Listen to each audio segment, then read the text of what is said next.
Journey to the West, an audio drama series. Chapter 2, Part 2. We have learned about all that the patriarch has taught to Wukong. One day, as spring left and summer came, the crowd gathered under a pine tree for a discussion. They asked, "Wukong, during which former life did you earn this destiny? The other day the old master was whispering in your ears, teaching you the tricks to dodge the 3 calamities. Have you mastered them all?" Wukong smiled and said, "To tell you the truth, my elder brothers, thanks to the master's teaching and also my diligence day and night, I have learned them all."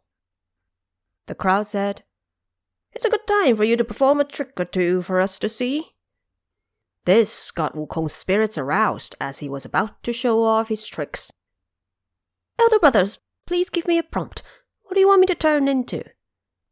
The crowd suggested, "Why not turn into a pine tree?"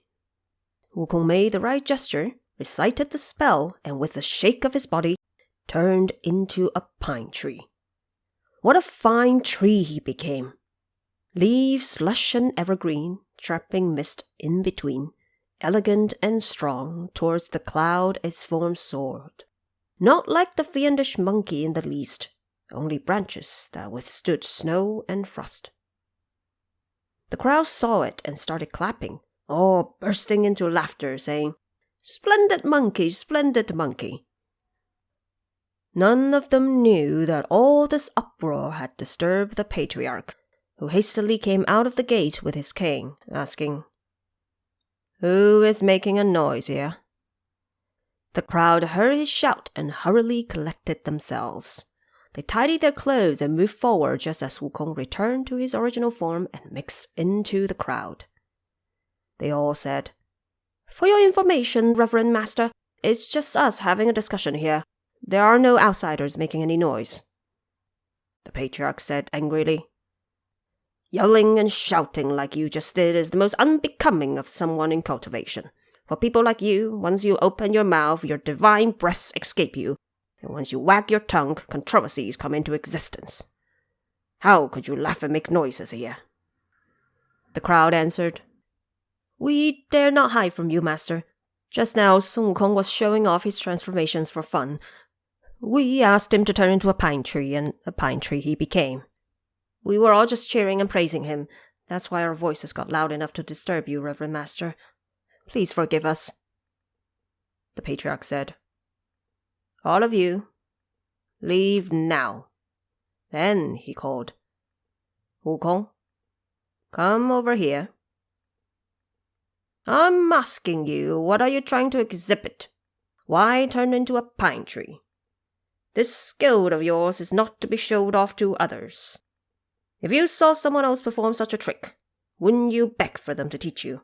If someone else saw you perform such a trick, wouldn't they beg for you to teach them? If you feared trouble, you would have to teach them.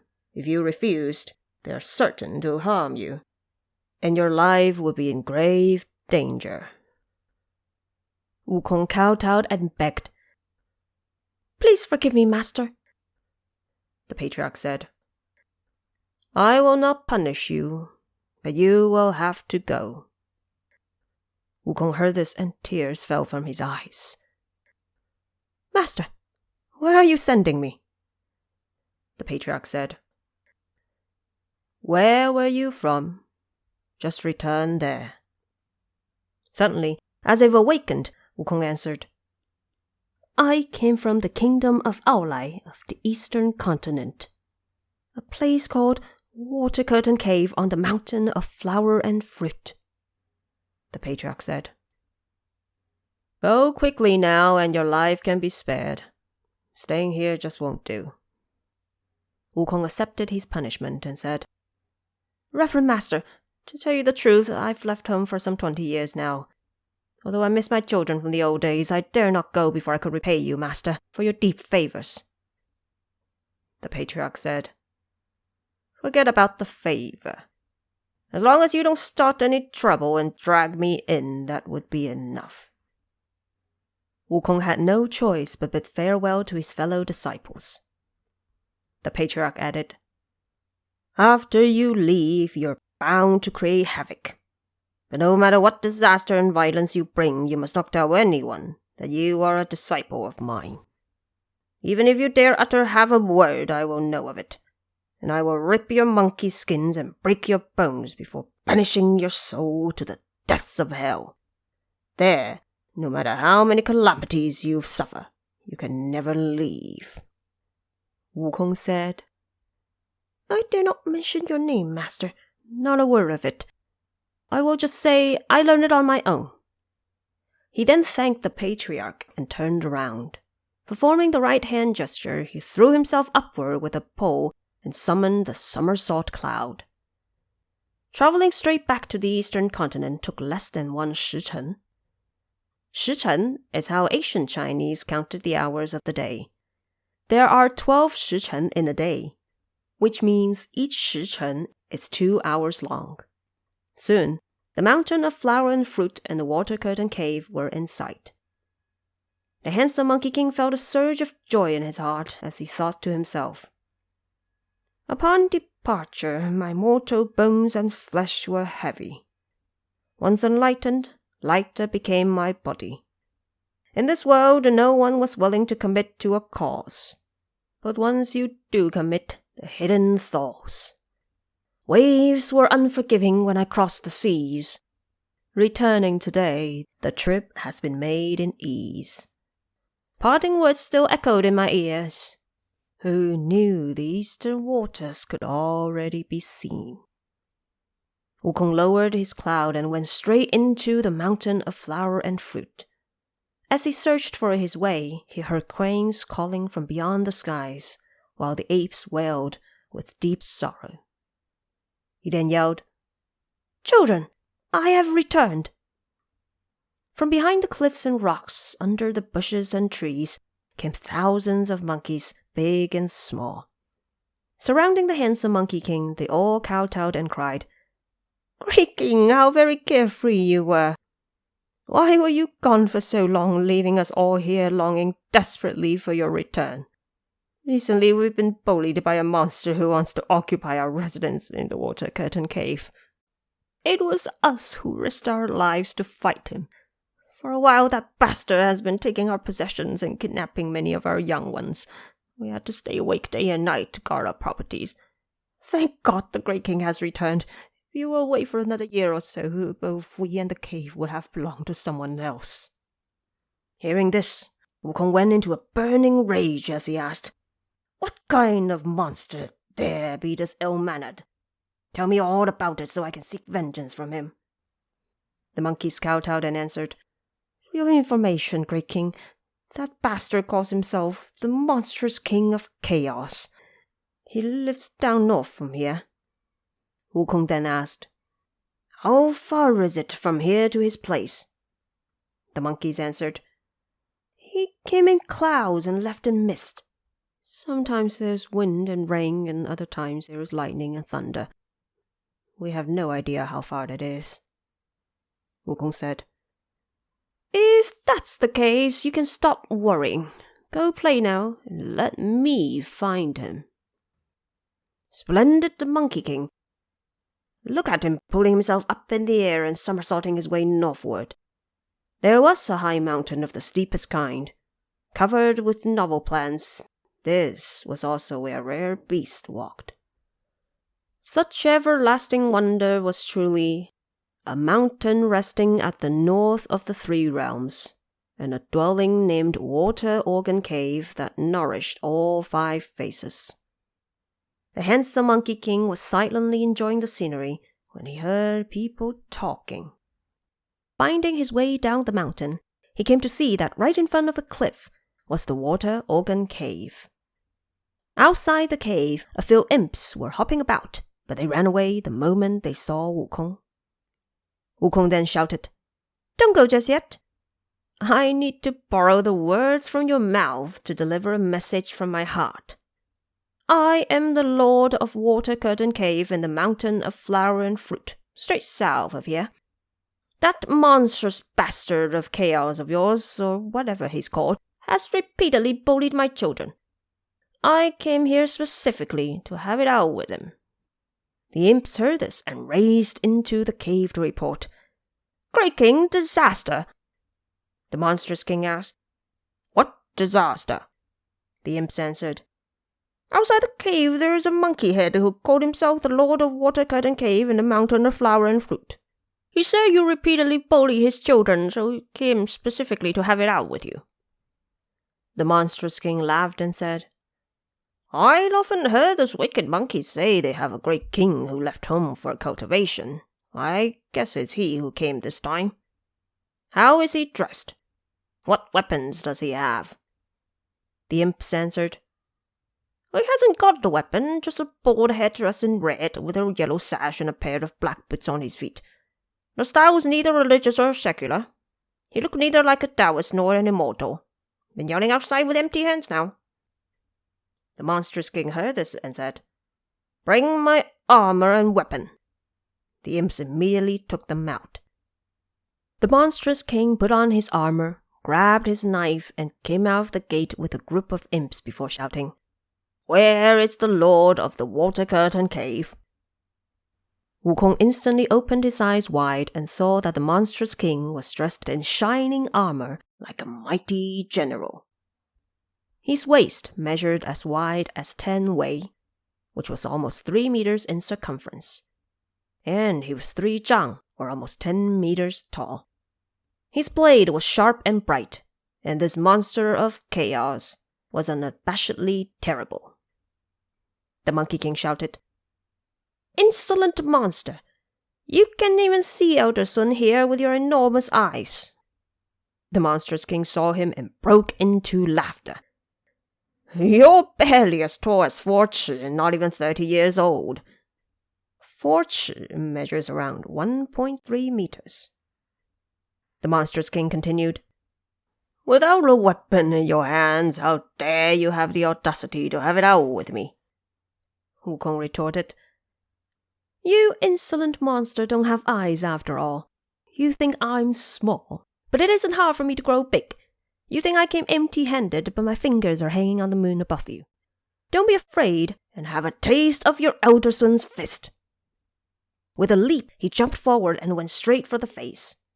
The monstrous king held up his hands as blockage, yelling, You're so tiny and I am very much a giant. If you're using a fist, then I'll be using my knife.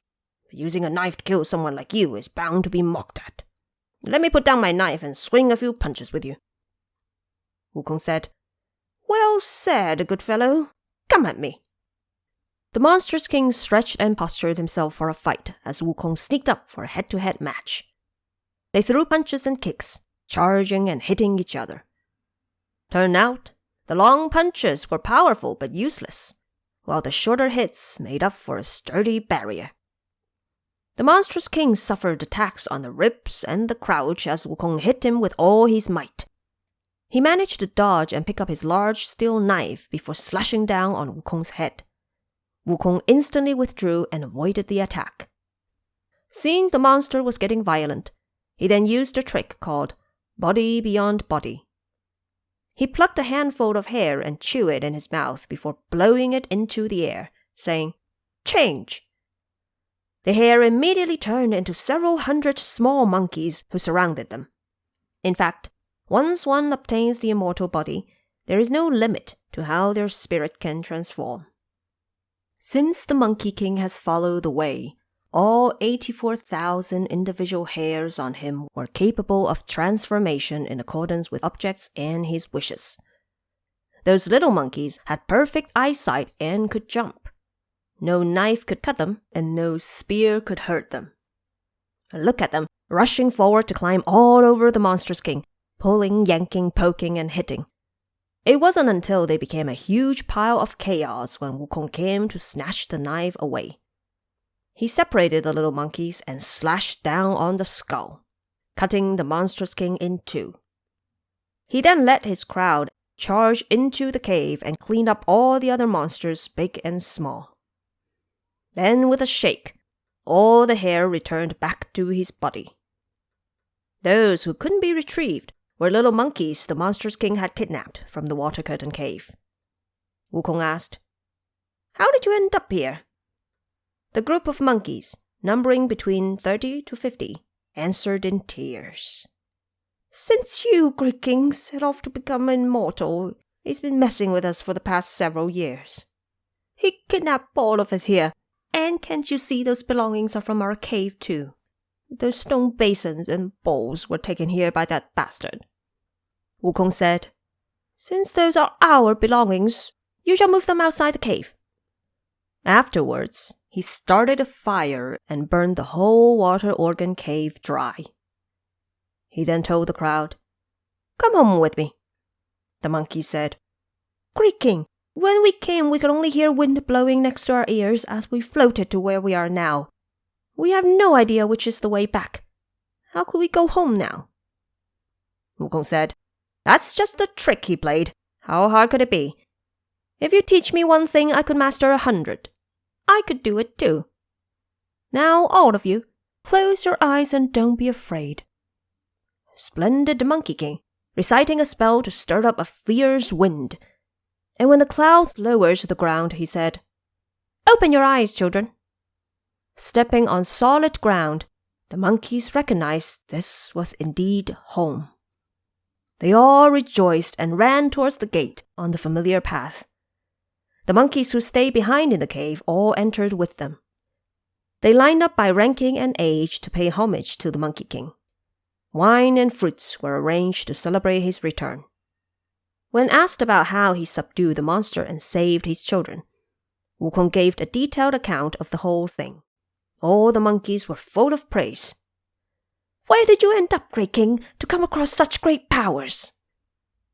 Wukong then said, Back when I left you all, I went where the waves took me and traveled across the eastern oceans, reaching straight to the continent of the south, where I learned human manners. I wore this robe and these shoes as I swaggered around for 8 or 9 years, but I never found the way. I then crossed the western oceans to the continent of the west. After much searching, I was lucky enough to meet a patriarch. He taught me the true fruit of immortality, same as heaven, and the secrets to eternal youth. The monkeys congratulated him, saying, Not even 10,000 calamities could exchange for such a precious opportunity. Wukong chuckled and said, Little ones, more good news is that our sect now has a surname. The monkeys asked, What is your surname, Great King? Wukong answered, My surname is Sun, and my religious name is Wukong. The monkeys heard this and clapped in delight. The Great King is Elder Sun, then we can be Sun the Second, Sun the Third, Little Sun, and Junior Sun. We'll be a family of Suns, a nation of Suns, and a whole den of Suns. They all came to pay respect to the elder Sun with large basins and small bowls of coconut wine, grape wine, rare flowers, and fruits.